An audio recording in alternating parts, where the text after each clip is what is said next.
Oh, it's just gone 8 o'clock in the morning. This is my first day back in work after the Christmas break, and we've got a snow day. So let's see what today brings. I'm supposed to be working on the boat tonight. Whether that will happen, I don't know. See how bad the roads are. There's a car just gone past me. See how cold it is. Hi everyone, it's Friday evening again, and we're here working on the old 24-foot yacht that we're restoring. So a bit of a strange episode today. We are going to be bringing the boat outside and giving the bilges a good pressure wash and clean out. And then we're going to be bringing the boat back in and lifting her using this 3-ton hoist that I have here in my workshop. So some of you may have noticed that the boat is normally over there and it's in between a 2-post car lift. Well, the car lift needs to be used. There's a car in it at the moment. So I've moved over to this side, which is quite convenient because up here is a 3-ton boat lift, and I need to lift the boat off the trailer for 2 reasons. The first reason, when the travel hoist lifted the boat out of the water and put it down onto the trailer, they put it just a little bit too far forwards. So I've got a lot of nose weight on the trailer. So when I hitch her up to the vehicle, there's a lot of hitch weight and it's pulling the back end of the car down. So I need to move her back on the trailer, only about a foot or so, not very much at all. But while she's up and hanging, it means that I can get underneath and check out these bilge keels. Now I know that that bilge keel on the starboard side is wobbly. I saw it when she lifted out, but I want to have a look at this one as well and see just how loose they are, see if I can identify where they are loose, and it'll give me a better idea of how to undertake the repair. Right, I've got my cup of soup. It's freezing cold today. It's been snowing all day. The workshop's about 0 degrees. So I'm warming myself up, and then we'll get to work, get these straps off, strap her up in the hoist and lift her up, see what's going on with those bilge keels. We're going to pull this boat outside and pressure wash the bilges and then give the top side a bit of a pressure wash at the same time. The bilges are filthy and we've got a deep well in the bilge down here. So I want to clean all of that out. It's full of oil and manky stuff from years and years and years and decades of just been sat and left in there. It stinks. So I want to get all that cleaned out as best as I possibly can, and then let everything dry, and I can do some final prep work in there before we start looking at templating for the bilge keel reinforcement, and then we can prep, sand it, grind it, etc. to be fibreglassing in there.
Well, that was disgusting. I'm soaking wet and I stink of bilge water. But the boat is clean, or as clean as I can get it anyway.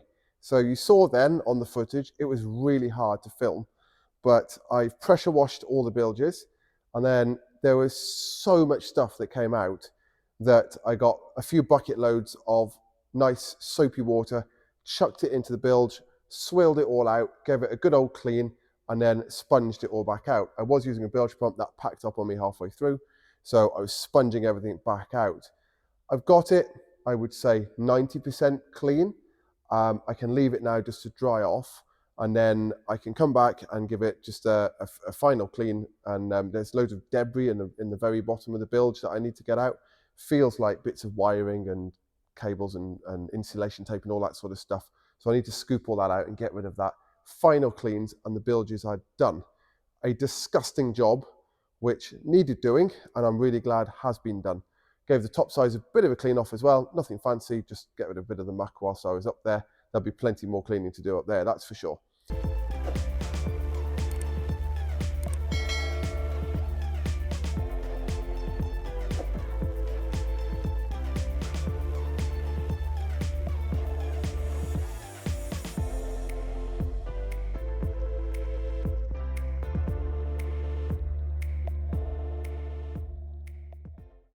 Right, so the boat is now hanging in the hoist.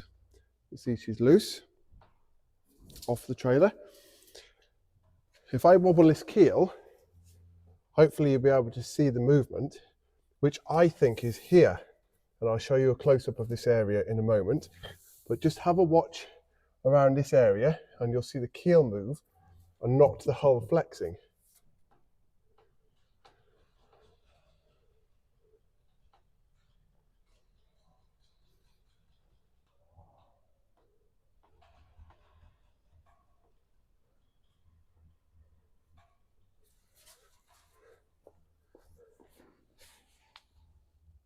So I'm really glad I was able to do this because you can clearly see the keel is flexing here.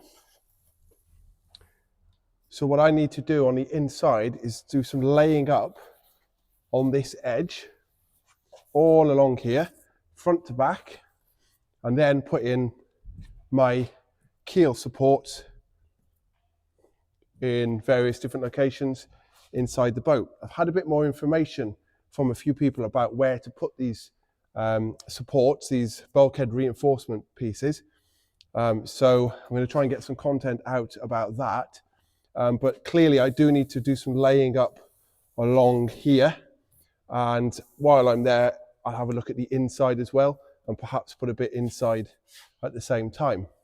So this is the area here where we are flexing. This line is the keel join. So that's where the keel was attached to the boat, is on this join here. And then this is where we have the flex. Now I have received a bit more information about the way these keels are attached.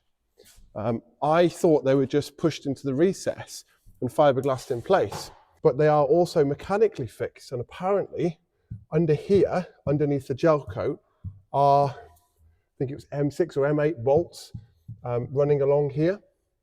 Apparently one of these boats had some osmosis treatment, and when it was gel planed, which means removing all of the gel coat underneath this anti-fouling, it revealed the heads of the countersunk fixings.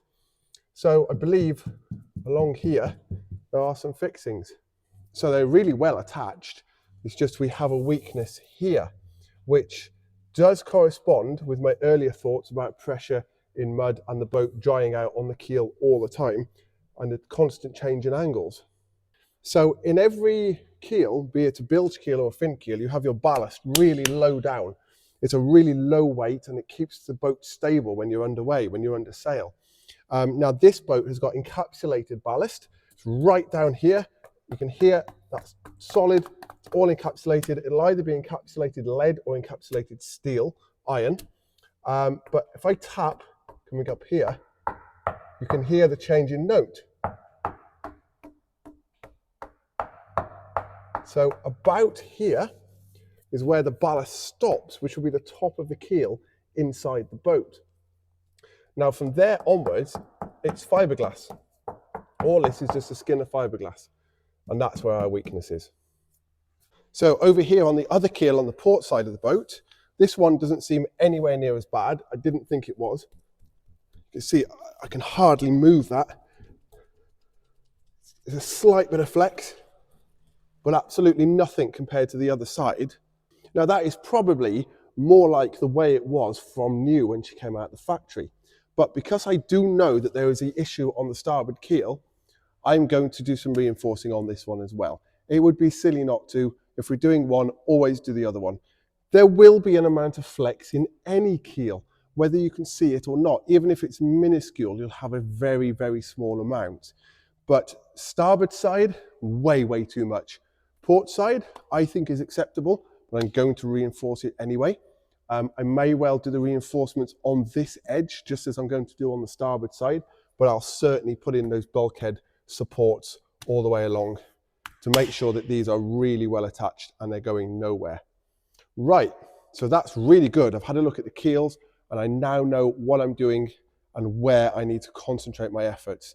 So now I'm going to move the trailer forwards a little bit so the boat sits about a foot further back, which should balance us a bit better.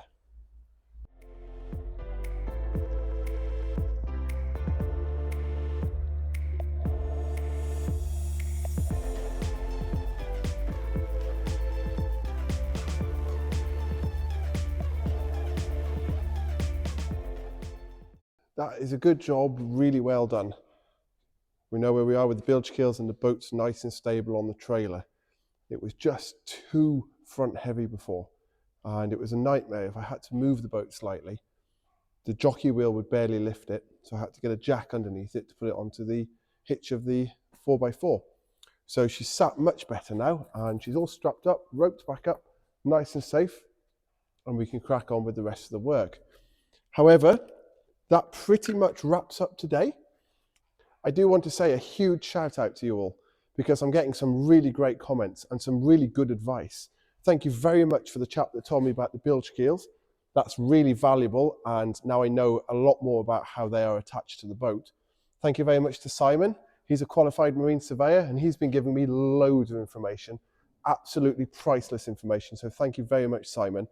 And a massive thank you to Simon Codd, my very first Amazon wishlist supporter. Thank you so much, Simon. I received the box of electrical connectors. Thank you very, very much. I'll put your name down here and we'll start a little list in every video of all of the Amazon wishlist supporters. So thanks once again for watching my channel. If you liked this, give me a thumbs up, put your comments down below. I'd love to hear from you all. I really enjoy reading the comments and I'm responding to every single one. So pop your comments down below. And of course, if you enjoyed this and you want to see more of this restoration, click subscribe and click that bell icon. You'll be notified of every single video that I put out. So click that subscribe button and you'll see me every single week, Friday at 5 o'clock. Thank you very much for watching and I'll see you in the next one.